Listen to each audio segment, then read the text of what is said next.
Hello, you're watching James. My name's James, you're watching me, and I'm talking about watches. Today I'm going to be doing the full review of my Mondaine Alarm watch with that Swiss railway style dial on it. And I've wanted one of these Swiss railway style Mondaine watches for a long time. However, I've come across a couple of things that have stopped me buying them. The main thing is probably the price.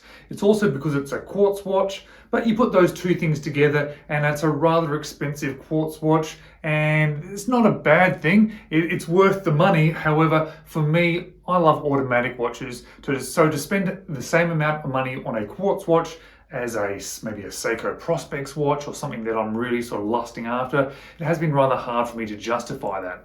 So I ended up picking this one up on the used market. And it took me a while to find the right one on the used market, and it took me quite a while to find the right one at the right price on the used market. But this is actually not the first Mondaine watch that I have owned. I'm going to throw some footage in now. I owned a previous Mondaine watch. It wasn't a railway style dial on it, but it was a slightly smaller 36mm Mondaine watch. It had an automatic movement in it. It had that lovely sort of field watch aesthetics to it, and it was an absolutely wonderful watch. Beautiful Swiss movement, looked fantastic. However, being 36mm, it was just a little bit too small for me, and even though I tried to wear it a fair bit, I just ended up not wearing it very much. Mondaine likes to pride themselves on a couple of key features within their company. One of those is sustainability, and that particular watch was a fairly good example of it because the case material was made out of bronze, and that bronze was recycled. So yes, it's not a major change to the environment. They're not going to save all of us. However, they're trying to recycle and reuse materials. Now this one here, I don't think they've actually done that. However, the packaging that would have come with it originally was made out of all recycled materials. So they're trying to do something a little bit different, a little bit green, which I think is not a bad thing in today's sort of environment. And if you are interested in a Mondaine watch, well, you can get them from various locations. I found this one on the official Mondaine store within Australia for about 420 Australian dollars. As I mentioned, I bought mine on the second-hand market, so I got it for about half of that price. Now guys, if you haven't already subscribed to my channel, I would absolutely just love it if you could just click on that subscribe button. It makes a huge difference. But let's flip the camera around now and let's check out my Mondaine watch, and I'll do a full review of it. So let's talk Mondaine watch, and as you'll see, there is no packaging here. That is because I did buy this one used, and probably part of the reason why I got a little bit cheaper than what some of the others were online is because it did not come with packaging. What you'll also see is now I've got this on a mesh bracelet. This is a mesh strap that I bought on AliExpress, and I have to admit, the leather strap that came with it is actually quite nice. It's very, very black. It's very, very nice. It suits the look of the watch. But I don't know, I think it is more me than the strap itself. The hardware is really nice on it, but I do tend to like a little bit more weight in my watch as well. And being a quartz watch, it wasn't weighing a lot. On this leather strap, it weighed in at 50 grams, and that's quite light on the wrist, and I do like a little bit more weight. So on the mesh here, it weighs in at 89 grams, which is still not a heavy watch, but I just wanted to explain to you why I don't have it on this. And now that I've shown you this, I'm just going to put it aside and talk to you about the watch on the mesh. This is the way I've been wearing it, the way that I've been enjoying it. So that's the way I want to review it for you today. And let's look at the dial of the watch, because realistically, this is the main reason I bought the watch. This Swiss railway design, which was put together in 1944, I believe, by some guy in Switzerland, I'm assuming. It was obviously introduced into the Swiss railways as their standard clock, and Mondaine has the license to replicate that dial onto their watches. It's not the only watches that they make, but it certainly is the watches that people tend to associate with them now. And it is such a clean looking dial. It is wonderful, it really is. Everything I was expecting it to be. The thing that stood out to me though was not so much the dial, but it was the nice look of the case. It just is a lovely, lovely case. That lovely sort of domes also goes around a little bit. It's very nice. And the case back, that's pretty cool, isn't it? So let's talk about the dimensions of the watch. This one here is 40 millimeters. It has a width of 11.7 millimeters. It has a lug to lug of 46 millimeters and a lug width of 20 millimeters. Now, as I mentioned, 50 grams on the leather, 89 on the mesh, and 39 just the head of the watch by itself. That dial is covered by a mineral crystal, which is a little bit unfortunate. I was expecting sapphire there, but it isn't. The dial itself is just that flat white. Everything on the dial is printed. We've got a black hour markers, which are all the same all the way around. The slightly smaller minute track. We have the black hands with little dots of lume on the edges. We have that alarm hand there, which is like a thin piece of steel with a red hand. And then that really well-known second hand with that round lollipop on the end. That's really a feature of these watches as well. We got Mondaine, plus the numbers which I think relate to the actual railway clocks themselves, and Swiss made printed on below. One of the other nice features is the signed crown. It's almost like a ceramic on there with the M for the Mondaine. Very, very nice. And for that alarm section of it, or the alarm crown there, it's just a simple sort of a crown, really, nothing too special, but it's nice. And I have to admit, I do like the look of two crowns, which was part of the reason what attracted me to this watch. And I do like the look of an extra hand, especially being such a relatively simple looking watch. I think it just gives it something a little bit extra. So all the case in those lugs there, they're all fully polished, and it's a very nice polish. It really, really is. Has a almost sort of a vintage vibe to it, this one here, with those sort of add-on lugs there. Has that sort of look to it. Really do like the case back, quite interesting. I don't think I've seen one exactly like this one before.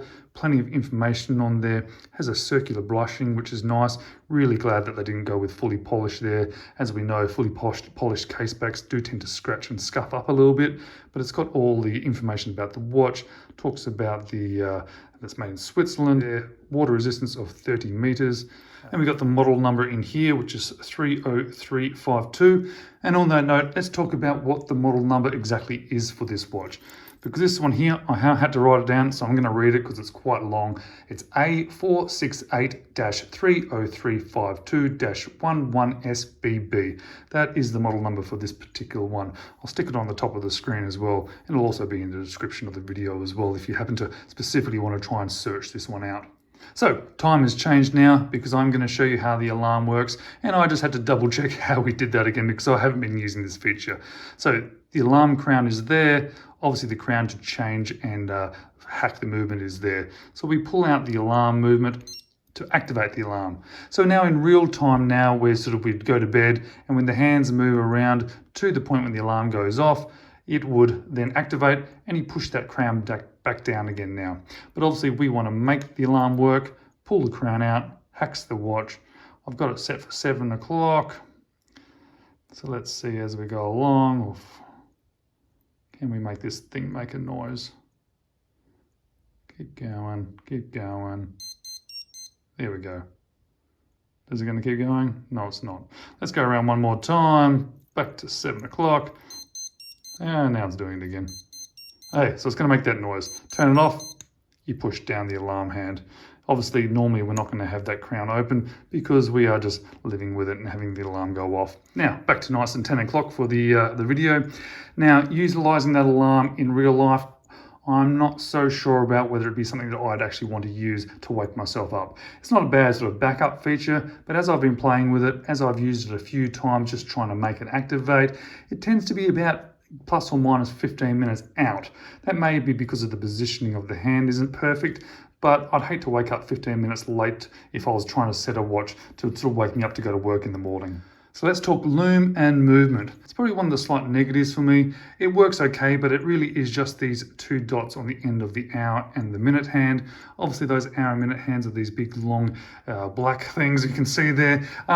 It sort of takes away from the look of the watch itself a little bit, and it's not particularly usable because really in the night there's nothing to orientate which way is up, and it's not really going to be a feature that I'm going to be using much.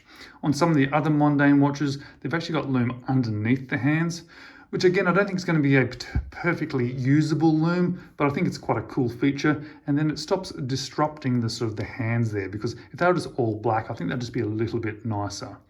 Inside here, as we already know, it's a quartz movement, but it is an ETA movement. So it is a proper Swiss made movement, better than some of the other watches, the other quartz watches that I've tried and handled. And how does it look on wrist? I think it looks pretty fantastic. I have to say the lugs do stick out a little bit. If we sort of look down the wrist, you can see they hover above the wrist a little bit, which is a bit unfortunate. You don't notice it too much, but it do sort of feels like it sits up a little bit. Not so much the main body of the watch, just those lugs. If they were sort of sitting down a little bit more or angled down a little bit more, I think it would sit a little bit nicer on wrist. But as you can see, it looks fantastic on this mesh. Certainly that size fits very well to my 6 3/4 inch wrist. I certainly have been enjoying wearing it. It's a real different watch to the others in my collection. And I have to say, one of the things that really stands out to me is a really nice case shape, just such a lovely shape to it. So what do I like about it? What don't I like about it? And what would I change? Well, the thing that I like most about it, and the thing that has attracted to me to these watches for such a long period of time, is those classic looks, that Swiss railway style dial there. It just does look absolutely fantastic. This particular watch, I do like the little added feature of the extra crown and the extra hand there. As mentioned a couple of times, love the look and feel of the case. Lovely shape to it, curving around. Very cool looking case back. What don't I like about it? Well, probably the weight is something that I don't like about it. And I think that has something to do, obviously, with it being a quartz movement. I'm used to heavier watches on my wrist. I prefer heavier watches on my wrist. One of the reasons why I went to the mesh is just to give it a little bit more weight over the leather strap. So that may be something more my preference rather than a bad feature about this watch. I think perhaps the usability of the alarm feature isn't quite as good as I would have hoped. If you're going to have an alarm on a watch, I really want it to work properly. And probably the price. If you're buying this one brand new, I certainly wouldn't want to pay that much for it. I think at around half the price, what I end up paying for this one, I think that's a much more sort of a better idea, makes the watch much more viable to me. So what would I change? I'd love to see that to have a sapphire crystal. I think that would make a little bit more sense.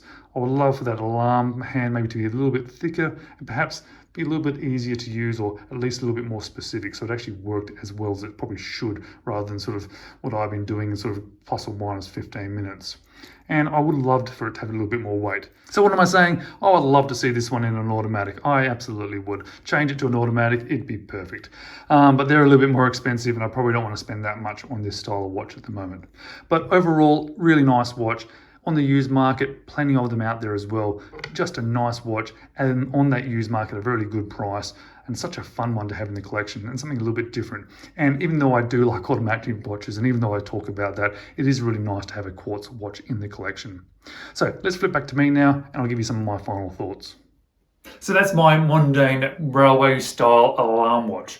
But would I recommend that you go out and buy this watch? Well, I think it really depends on the kind of person you are and what sort of watch that you're after. If you absolutely love quartz watches, you have no issues with them whatsoever, well then paying about 420 Australian dollars I don't think is a lot of money. Not for a really good looking watch, not for a watch that is Swiss made, has an ETA caliber in there, even though it is a quartz movement. However, for me, that sort of price was too much. So what I actually would recommend to you though is to jump onto things like Marketplace or eBay and try and find one of these watches at a really reasonable price. It did take me a while to find one, but they absolutely did come up. And I think I paid around about 200 Australian dollars. So less than half the price of what the watch would have cost me if I'd gone out there and bought it brand new. And as always, thank you so much for watching. I really do appreciate everybody taking the time out of their day to watch the videos that I'm making. And I do hope to see you in the next video.